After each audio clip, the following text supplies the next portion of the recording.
Hi everybody, welcome to the Resident Evil 2 remake, and in this quick video I just wanted to talk about some games that I've picked up in the Steam sale. And I picked up the Resident Evil Raccoon City Edition for PC.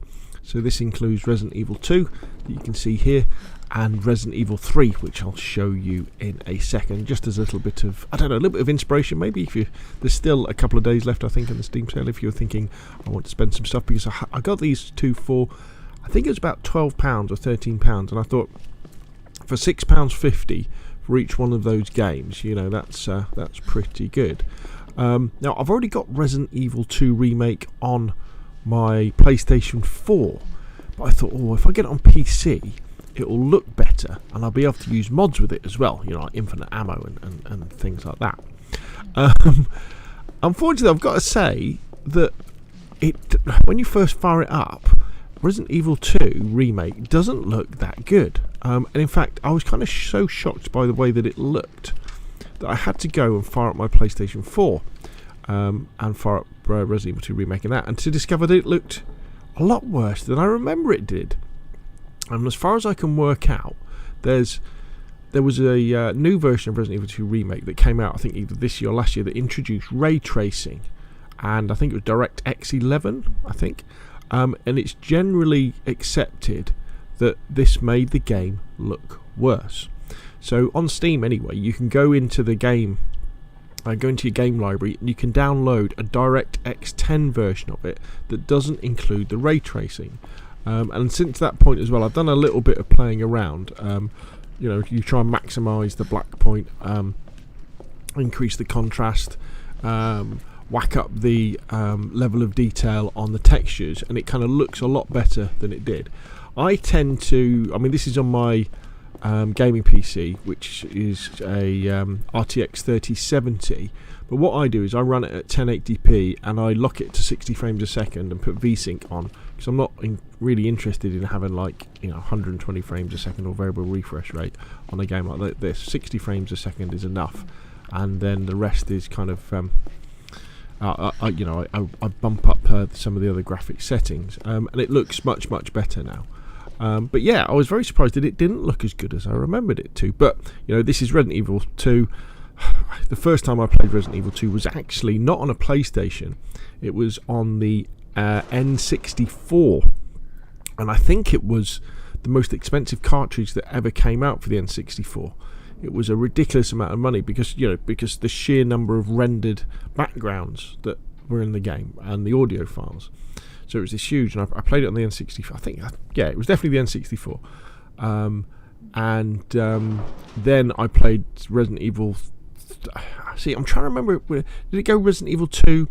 Then was Resident Evil 3 Resident Evil 3 Nemesis, was it? I can't quite remember. But played that on the PlayStation 2, I think, using backwards compatibility, I think. So anyway, I've played quite a lot of this. Well, I've played enough of Resident Evil 2 Remake on the PlayStation 4 to get to the bit where you come out of the police station. So I've got an hour or so to go, but I'm looking forward to that. But the next game I bought was Resident Evil 3.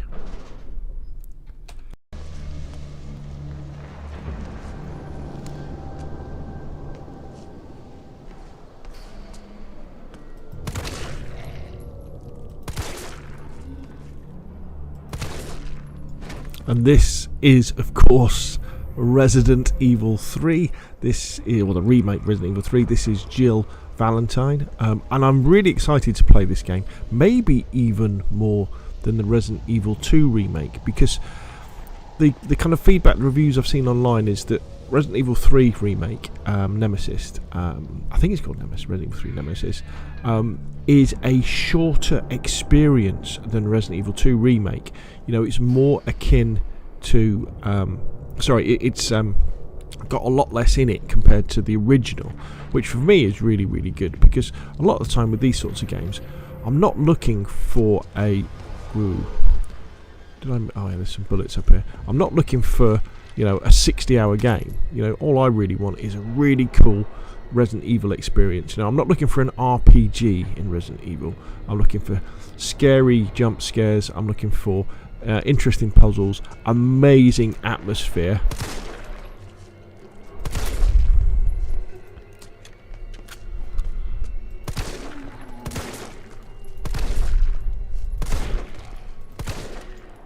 and on PC, you know, maybe the ability to add the odd mod. But what was really cool about Resident Evil 3 Remake as well is, apart from just messing around a little bit with the settings in terms of adjusting the quality of wrong button, the quality of the textures, it looks much better than the Resident Evil 2 Remake. A lot more colourful, lot less sort of Vaseline smearing on the screen that appeared to be in Resident Evil 2 Remake. Now, it still isn't incredibly crisp, but I think maybe with some messing around in the settings we could do a little bit about that. Now, ray tracing is off, but it looks absolutely fantastic. And the thing is, about having played the original Resident Evil 2, the original Resident Evil 3, you know, and things like I stopped at what was the one where that had the twins in? Oh, I can't remember, the one they haven't remade yet. I stopped at that, played it, and I remember I got near the end and I got caught in this save loop where I was fighting this big enemy, but I didn't have enough ammo and I couldn't go back and get more ammo. I just kept dying and had to kind of quit. And then I've played Resident Evil 7, which I thought was superb, and I'm definitely picking that. Resident Evil Village, I'm looking, you know, as soon as that goes a little bit cheaper, I'll be picking that up. And then we've got the new Resident Evil 4 remake, because I haven't played Resident Evil 4, 5 or 6. So, you know, this channel, you know, we have Daisy, we're a big fan of zombies and zombie games, and Resident Evil has got to be pretty near the top of the list in terms of really good, really cool single player experiences. Anyway, there was one final game I also bought in the Steam sale, and that was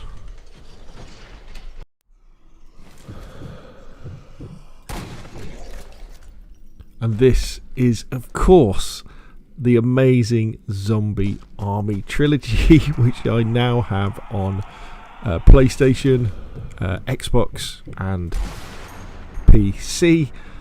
Probably one of the greatest single player campaign games I think ever made.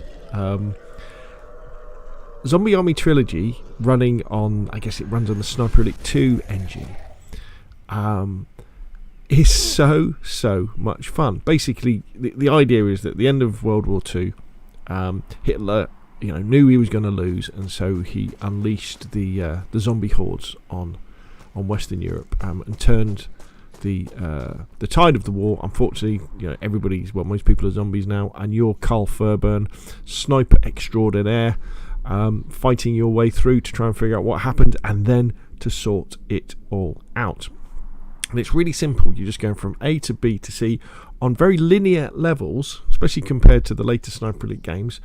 But the look of the game is amazing. The music in the game is really, really cool. The sniping is good. It's very pure, unlike Zombie Army 4, where, you know, they've done a lot of work with the submachine guns and the shotguns and the pistol to make them very effective too. This is mainly about the sniping. I just love it. Now, I don't recommend you play it for hours on end. Just playing, you know, through a couple of simple missions for like 45 minutes is more than enough. In fact, one of my more popular videos on YouTube is comparing. Let's get my sniper out. There we go. Is comparing Zombie Army Trilogy to a bar of Karamak. You know, you can get away with eating, you know, one bar, but you don't want to do too much, because it does get a little bit samey, I would have to admit. But the sheer atmosphere of this game is fantastic, and I just couldn't resist having it on PC, where I can play it on my nice big 27-inch monitor. And I guess I could whack up the frames per second, but I don't really. I've got it on 60 frames per second, put the quality up high, and just enjoy playing through this game again, because it is so good. And sometimes I think I even prefer the these early levels, kind of, I guess, the first part of the trilogy,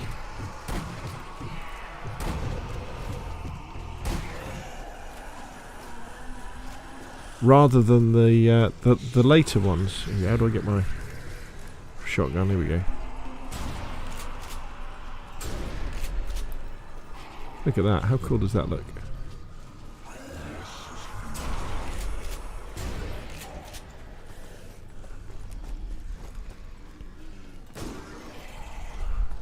key part of Zombie Army Trilogy is searching corpses for ammunition before they disappear. And you have a kick as well, don't you? I think.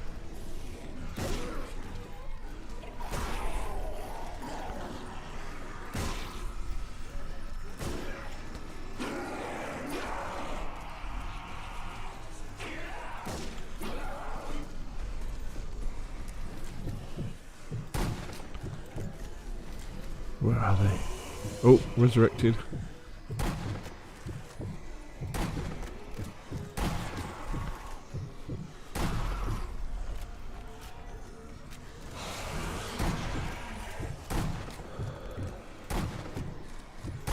I'm a little bit rusty with keyboard and mouse.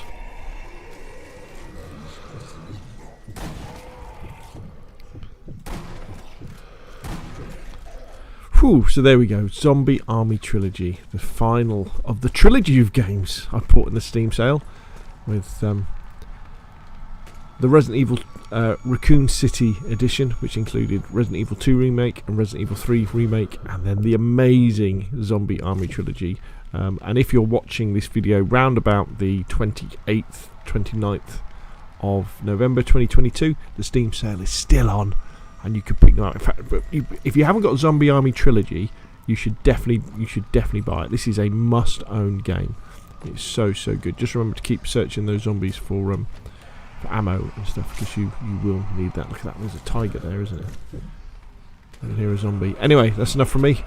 What did you buy in the Steam sale? What should I have bought in the Steam sale? And of course, I will see you again soon.